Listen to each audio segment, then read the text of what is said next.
Bonjour à tous et bienvenue dans cette nouvelle vidéo dans laquelle nous allons parler des ratios de valorisation. Donc ça sera une vidéo plutôt pour les novices, pour les gens qui commencent la bourse. Donc il y a beaucoup de personnes qui m'ont demandé par mail de reprendre les bases de la base. Donc voilà, je parle souvent des rapports Morningstar avec différents types de ratios. Mais voilà, on va reprendre vraiment les bases. Donc je vais faire plusieurs épisodes, on va voir les ratios de valorisation aujourd'hui.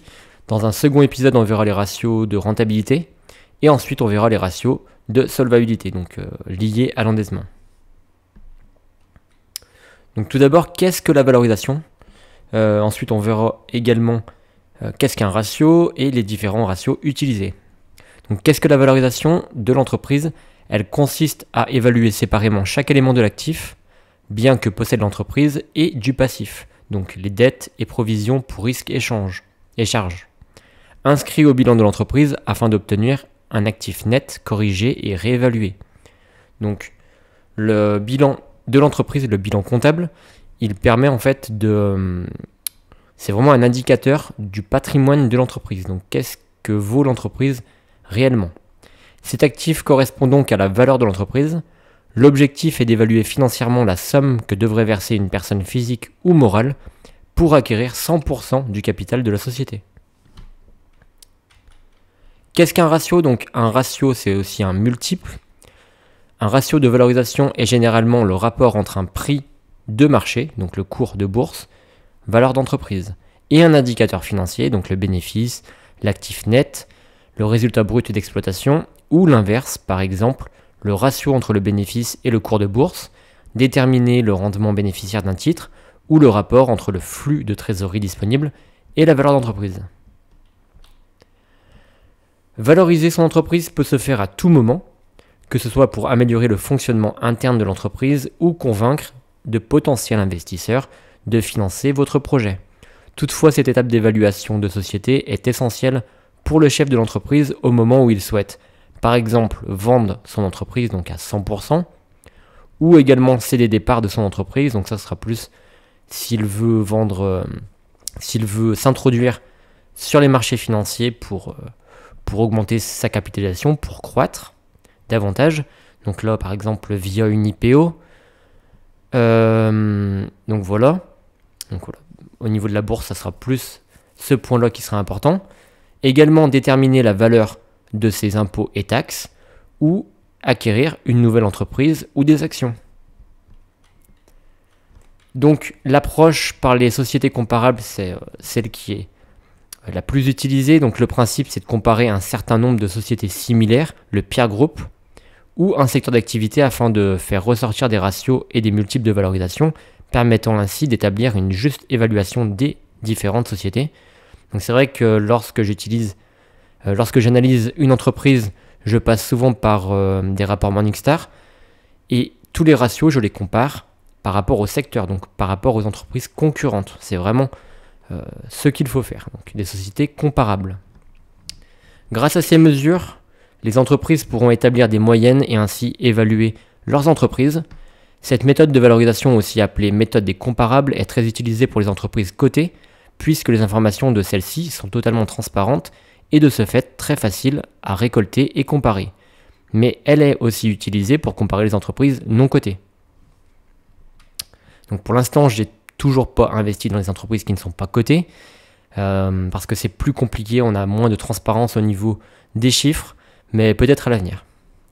Cette méthode est largement utilisée en raison de sa capacité à être très réactive au marché. Elle permet de réagir à un instant T au prix du marché par une entreprise donnée, c'est-à-dire au prix auquel un acheteur est prêt à acheter ce produit. L'enjeu et la difficulté de cette méthode résident dans le choix des critères de l'échantillonnage. Il faut qu'il soit homogène et que les entreprises choisies soient le plus similaires possible. Donc le ratio de valorisation le plus connu, même les novices en bourse l'utilisent le plus souvent. Donc c'est le PER, le Price Earning Ratio. Donc c'est le cours sur bénéfice qui est calculé de différentes manières. Voilà, ici il y a deux formules, mais il peut être calculé de bien d'autres manières. Donc le PER, il peut être calculé par rapport à la capitalisation boursière. Donc c'est le nombre d'actions fois le cours de l'action, divisé par le résultat net. Ou aussi le prix d'une action, donc le cours de l'action à un instant T, divisé par le BNA ou le PS, donc le bénéfice par action.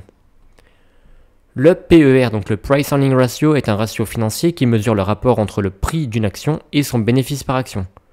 Il est calculé en divisant le prix actuel d'une action par son BPA. Le PER est souvent utilisé pour évaluer la valorisation d'une entreprise et peut être utilisé pour comparer les entreprises dans le même secteur, donc toujours comparer avec les entreprises concurrentes, ou pour évaluer la performance de l'entreprise au fil du temps.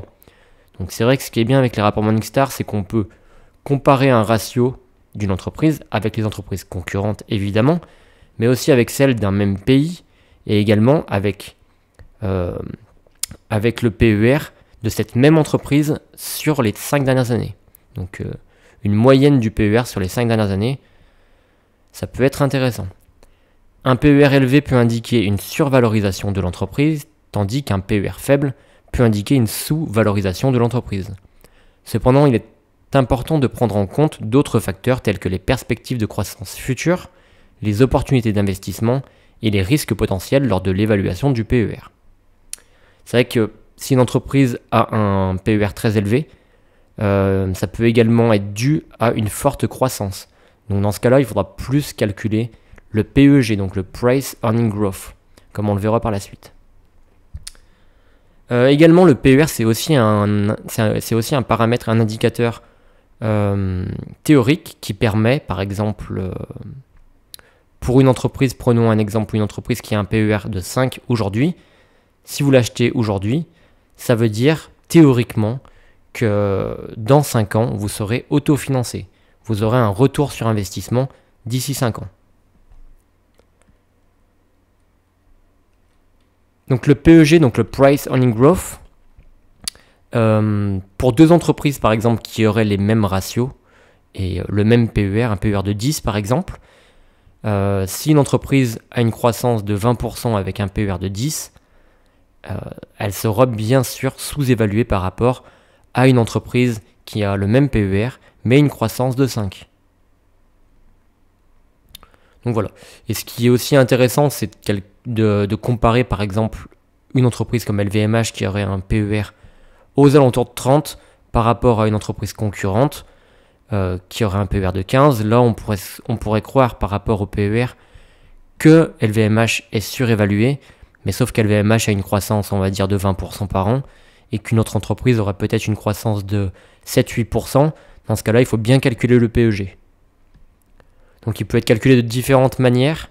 Donc ça peut être le price divisé par le PS, divisé par le PS growth, ou aussi le PE, donc le PER, divisé par le BPA, la croissance du BPA.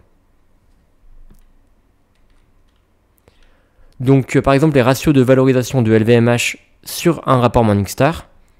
Donc on a alors voilà, c'est une capture que j'ai faite du 27 janvier 2023, peu importe, c'est vraiment à titre d'exemple. On a les différents ratios de valorisation sur Morningstar. Donc le premier, c'est le cours sur juste valeur. Donc le cours sur juste valeur, il faut, si on a une stratégie value, il faut qu'il soit inférieur à 1. C'est-à-dire que par exemple, on a ici un dernier cours de clôture à 801 contre une estimation de juste valeur quantitative. Donc ça, c'est la valeur intrinsèque, donc la valeur qui est calculée. L'estimation que fait l'équipe de Morningstar, donc des analystes, ils l'estiment à 728. Donc ça veut dire que le cours a dépassé la valeur intrinsèque. Donc là, ça veut dire qu'elle est surévaluée. Il y a une survalorisation. Donc du coup, il est supérieur à 1. Donc ça, on peut le voir très simplement. Donc c'est 801 divisé par 728. Donc ça fait 1,099. Donc arrondi, c'est 1,10. Donc survalorisation de ce point de vue-là. Par contre, si on compare sur une moyenne sur 5 ans, on est en dessous. Par contre, par rapport au secteur, on est au-dessus. Et au pays, on est aussi au-dessus. Le cours sur bénéfice, donc le cours sur bénéfice, c'est ce qu'on a vu précédemment. Donc c'est le PER, le Price Earning Ratio, qui est de 28,6. Donc on pourrait penser qu'il est bien trop élevé. Mais il ne faut pas oublier que LVMH, c'est une entreprise qui a une très forte croissance. Donc plutôt calculer le PEG ratio. Voilà. Et il ne faut pas oublier, on le verra plus dans une seconde vidéo au niveau des ratios de rentabilité, que c'est une entreprise qui a un avantage concurrentiel parce qu'elle a des marges nettes qui sont très élevées et des marges nettes qui sont surtout durables.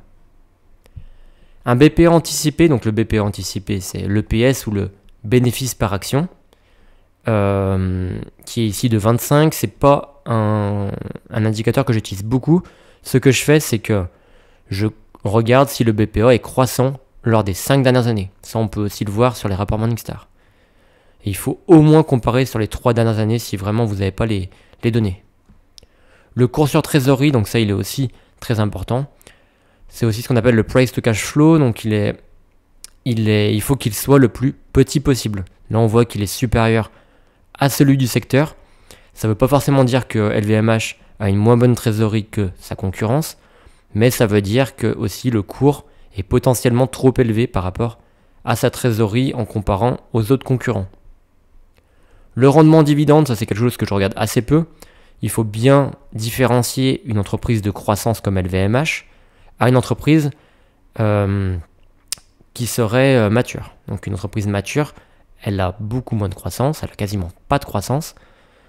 Donc c'est à ce moment-là qu'elle peut décider de verser pas mal de dividendes. LVMH a une grosse croissance, donc elle décide de verser un petit peu de dividendes pour contenter ses actionnaires. Mais voilà, 1,5%, donc c'est bien 1%, ça reste assez faible, en dessous de celui du secteur en tout cas. Le dividende, pour rappel, c'est juste le versement, en fait, la distribution du bénéfice net aux actionnaires. Après, il faut également voir si le dividende est safe, s'il n'y a pas de problème pour verser un dividende tel. Donc là, il n'y a pas de souci pour cette entreprise, surtout que le dividende est très faible. Et également voir la part du dividende qui est versée par rapport au bénéfice net, ce qu'on appelle le payout ratio. Le cours sur actif comptable, c'est ce qu'on appelle aussi le price to book. Donc ça ne va pas nous intéresser pour ce type d'entreprise.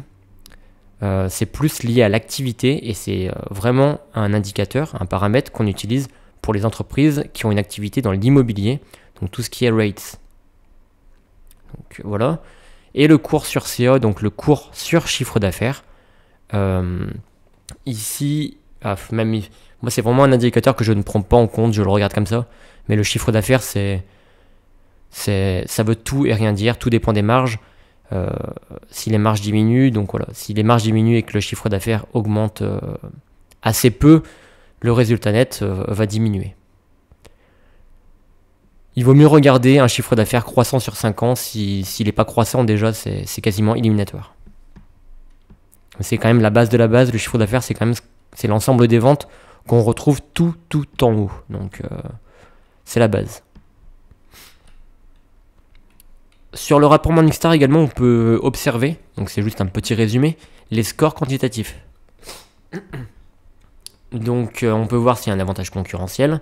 La valorisation, donc ici on voit qu'elle est surévaluée. Donc voilà. Et au niveau de la santé financière, modérée, donc ça va. C'est pas une entreprise qui est ultra endettée ou en tout cas qui n'arrive pas à subvenir à sa dette. Les ratios de valorisation complémentaires. Donc il y a d'autres indicateurs rapportent la valeur d'entreprise. Donc la valeur d'entreprise, c'est la capitalisation boursière qui est sommée de la dette nette au résultat d'exploitation, EV divisé par EBIT, ou au résultat brut d'exploitation, EV divisé par EBITDA. Pour rappel, l'EBITDA, ou l'EBIT, c'est Earning Before Interest, Taxes, Dotation and Amortization. Donc le résultat avant les intérêts, les taxes, les dotations et les amortissements. Ces ratios traduisent les anticipations des investisseurs à l'égard des perspectives de croissance d'une société. Par exemple, un titre dont le PER est de 20 fois, donc 20 fois les bénéfices, est considéré comme ayant de plus fortes perspectives de croissance bénéficiaire qu'un titre se traitant avec un PER de 10. De même, un titre dont le ratio cours sur actif est inférieur à 1 signifie que le marché anticipe que l'entreprise sera déficitaire, les pertes viennent en déduction des fonds propres qui deviennent plus importantes que la capitalisation boursière de la société. C'est vrai que si on voit qu'un PER est inférieur à 1, qu'il est négatif, ça veut dire que l'entreprise est déficitaire. Donc c'est vraiment une entreprise qu'on ne va pas regarder, en tout cas pour ma stratégie. pour ma stratégie. Il y a tellement de sociétés à analyser sur le marché qu'on ne va pas s'occuper des entreprises déficitaires. Les sociétés cotées se traitant sur des multiples élevés relèvent le plus souvent des valeurs dites de croissance, tandis que les sociétés ayant des multiples faibles, celles ayant un price to book inférieur à 1, tombent plutôt dans la catégorie value. Ces situations ne sont toutefois pas figées, elles peuvent évoluer en fonction de la stratégie et des performances financières de l'entreprise et de la perception qu'en ont les investisseurs. Pour une obligation, la notion de cherté s'exprime à travers un spread, ou un écart de taux entre le rendement actuariel de l'obligation et un taux considéré comme sans risque, OAT 10 ans par exemple. Plus le spread est important, plus la rémunération espérée par les détenteurs d'obligations est élevée, mais cela signifie aussi que le risque de défaut est significatif, donc que l'obligation est risquée. Voilà, donc c'était tout pour cette première vidéo. C'est une vidéo qu'on m'avait beaucoup demandé par mail. Voilà, on reprend les bases et on se voit dans un second épisode pour traiter des ratios de rentabilité.